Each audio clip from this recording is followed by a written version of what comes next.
কি রে, শুনেছিলাম তুই নাকি খুব বড় অফিসে চাকরি করিস, চাকরিটা ছেড়ে দিলি কেন? আর বলিস না ভাই, অসুস্থতার জন্যই চাকরিটা ছেড়ে দিতে হলো।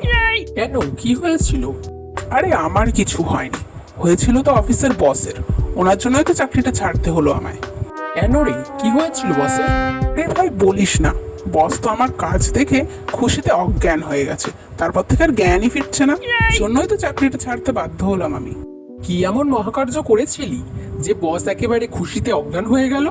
আরে খুব ছোট একটা কাজই করে দিয়েছিলাম, কিন্তু ওতেই যে এত খুশি হবে আমি বুঝতেই পারিনি। কি কাজ করেছিলি আমাকেও একটু বল। সেটা শুনে আবার তুই অজ্ঞান হয়ে যাবি না তো? আমি তোর বসের মতো অত নড়বড়ি না। কি কাজ করেছিলি একটু বল, আমি একটু শুনে দেখি। আরে ভাই, স্যারের কাছে আমি যেদিন গেছিলাম, স্যার বললেন একটা অ্যাপ্লিকেশন লিখে দিতে। অ্যাপ্লিকেশন দেখে অজ্ঞান হয়ে গেল? কি এমন অ্যাপ্লিকেশন লিখলি? যত দোষ সব ওই অ্যাপ্লিকেশনটার। স্যার বললেন অ্যাপ্লিকেশন লিখতে। আমি তো স্যারকে বলেছিলাম যে আমি অ্যাপ্লিকেশন লিখতে পারি কিন্তু পড়তে পারি না। তারপর কি হলো? তারপরে আর কি, আমি তো অ্যাপ্লিকেশন লিখলাম, কিন্তু আমি তো নিজের হাতে লেখা পড়তে পারি না।